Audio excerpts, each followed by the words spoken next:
Welcome to another deep dive. This time, we're going to be talking about a firearm that you've probably seen in countless action movies. The Uzi. That's right. And, most folks probably associate it with, I don't know, like big Hollywood shootouts and stuff. Yeah. But the truth is, the Uzi has a really fascinating history and a global impact that goes way beyond the silver screen. Absolutely. We're going to unpack all of that today with an expert who can shed some light on the Uzi's real story. Thanks for having me. I'm excited to dig into this. The Uzi is like a perfect example of how a weapon can become like a symbol, not just in military history, but like in pop culture too. Yeah. So let's get started with, I guess, like the origin story. I mean, where did the Uzi even come from? It's not like a Colt or a Smith & Wesson. Those names are everywhere. Yeah, you don't just like stumble across an Uzi in a Western. Right. The Uzi has a very specific birthplace, and that's the newly formed state of Israel. Okay. Think about it. It's 1948. The Arab-Israeli war is raging. Oh, wow. Israel's like desperately in need of a reliable, compact weapon, something that could be used by a variety of troops. Yeah, makes sense. Yeah. In that situation, I guess you need something adaptable, right? Exactly. And that's where Major Uziel Gal comes in. He was a young officer in the IDF, the Israeli Defense Forces. Okay. And he saw firsthand this need for a submachine gun that was like easy to use, reliable, and could be produced quickly and cheaply. Right. So like a weapon that could be like mass produced and given to, I guess, anyone, regardless of their like level of training. That was the goal. And that's exactly what he set out to design. Wow. So necessity was really the mother of invention in this case. Yeah. But what made Gal's design so different from all the other submachine guns that were out there at the time? I mean, it's got to be something pretty special to become as iconic as the Uzi did. Well, it's not just one thing, right? It was his genius for combining a few key elements. Okay. First, he chose an open bolt blowback system. An open bolt blowback system. Sounds complicated, but it's actually pretty simple. The bolt stays open after each shot, which, helps the gun cool down faster. So it doesn't overheat as easily? That makes sense, especially if you're in a, like, intense firefight. Exactly. Plus, this system was already known for being, like, reliable and easy to make, perfect for mass production, So simple, reliable, easy to make. Sounds pretty good so far. But, I mean, we're talking about the late 1940s. There had to be other guns that were simple and reliable, right? Sure, but here's where the Uzi's design gets really interesting. Gal used a telescoping bolt. A what? A telescoping bolt.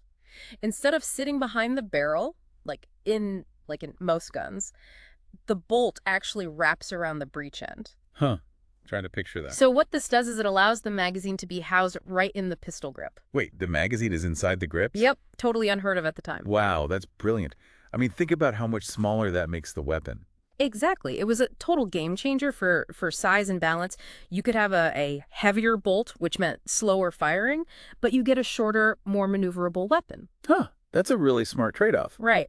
Compare that to, like, the Czech ZK-476, another submachine gun from the same era. Okay. Similar operation, but nowhere near as compact as the Uzi. Yeah, I'm starting to see why the Uzi became so popular. Smaller, lighter, easier to control. I mean, that sounds like a dream for, like, close quarters combat, right? Exactly. And on top of all that, you said it was cheap to produce. Oh, yeah.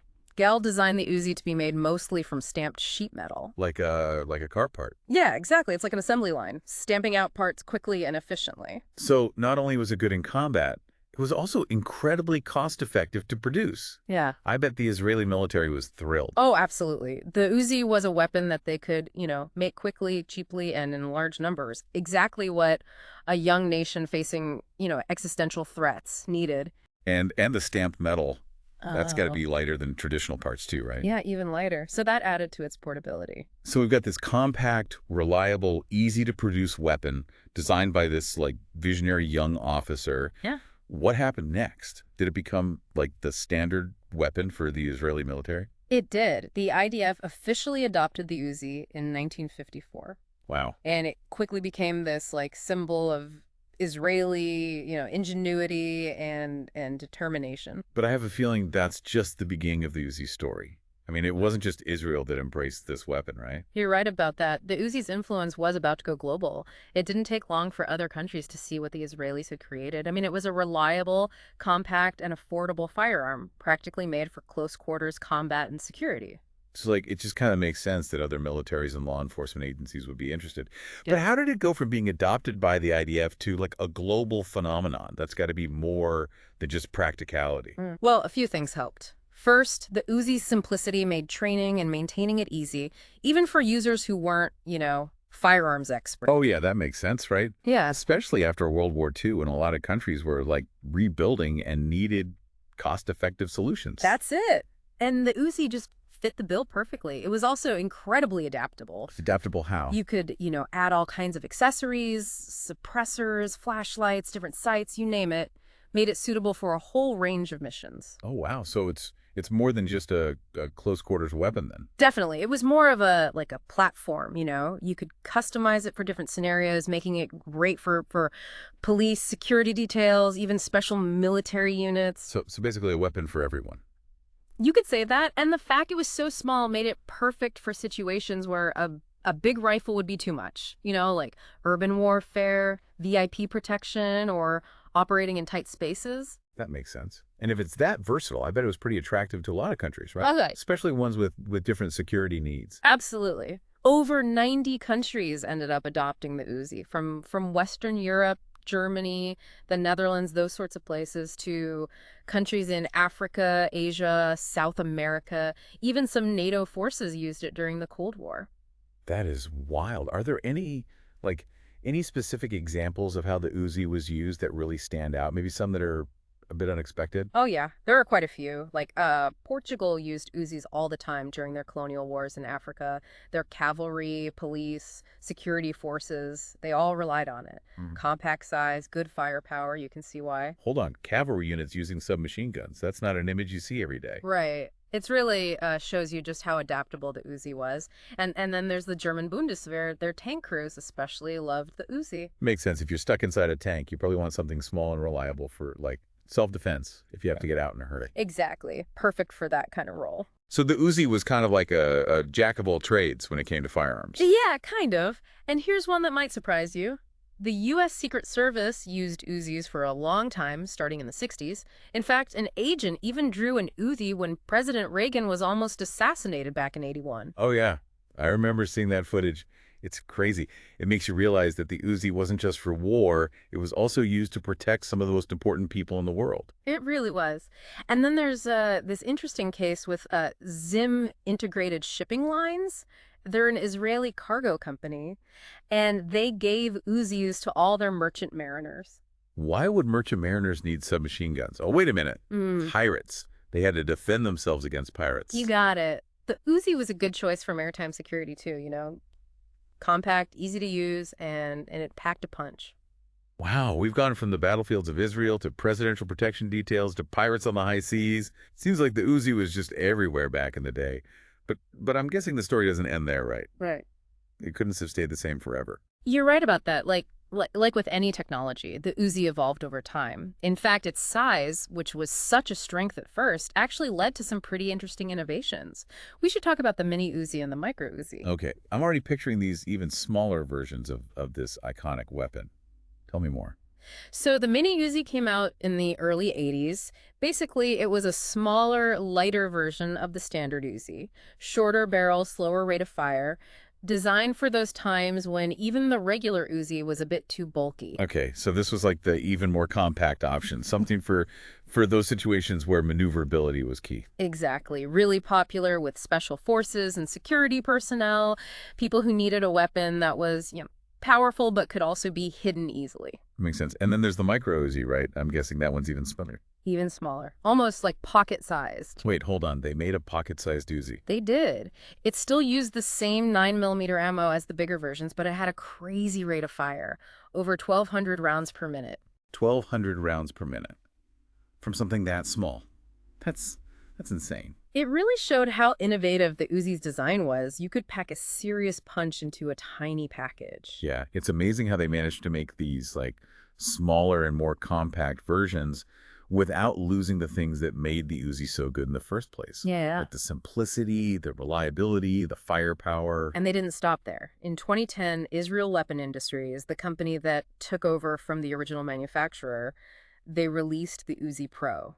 Okay, what's that? It was a modernized version of the micro Uzi. So even decades after the first Uzi, they were still finding ways to make it better and update it for modern use. That's right. They added a bunch of new features, things like a closed bolt system to make it more accurate, a side cocking handle for easier use, and Picatinny rails for attaching stuff like optics and foregrips. Wow, so they basically took all the best parts of the original design and then combined them with all these modern upgrades. Pretty much. It really showed how adaptable the Uzi was and how it could still be relevant even in the 21st century. This is incredible. I mean, we've gone from the battlefields of Israel to special forces units to these like super modern versions with all the bells and whistles.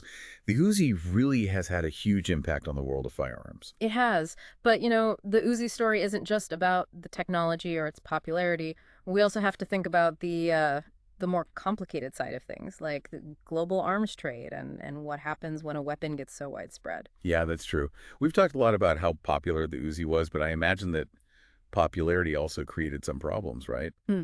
Especially when it comes to controlling where those weapons ended up. You're absolutely right. When something becomes as popular as the Uzi did, there's always a risk of things getting out of hand. What do you mean?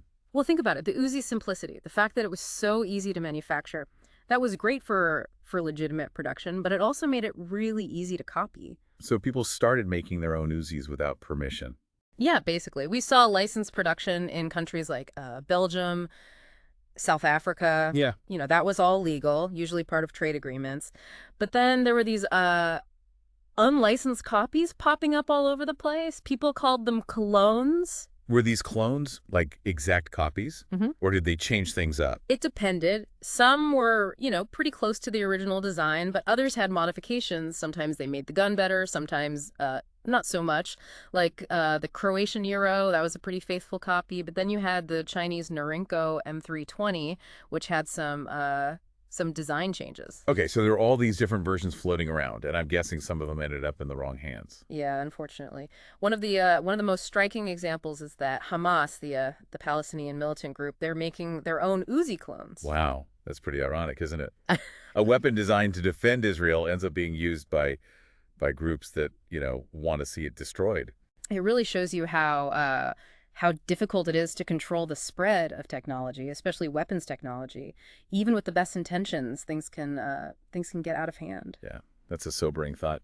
So where does that leave us with the Uzi's legacy? I mean, it's obviously an iconic weapon, a symbol of innovation and adaptation, but it's also tied to these darker aspects of conflict and the spread of weapons. It's definitely a complex legacy. On one hand, you have this incredible story of human ingenuity, a weapon born out of necessity that became this global phenomenon. But then there's the other side of the coin, the reminder that we have a real responsibility to control technology, especially when it has the potential to cause harm. It feels like the Uzi story is kind of a microcosm of the bigger challenges we face in the world today, right? Right. Where technology can be both a force for good and something that can be used for terrible things. Exactly. It raises some really important questions about the role of innovators, manufacturers, and governments. How do we make sure that technology, especially the kind that can be used as a weapon, how to make sure that's developed and distributed responsibly? Those are definitely questions worth thinking about. Well, I've got to say, this deep dive has been incredibly eye-opening. I started out thinking of the Uzi as like a movie prop, and now I have this whole new understanding of its history, its impact, and its complicated legacy. It's been great talking about it with you. And to you, our listener, we hope this deep dive has given you a better understanding of the Uzi. It's more than just a weapon. It's a symbol of innovation, a product of human creativity, and a reminder of the complex world we live in. Thanks for joining us, and keep diving deep.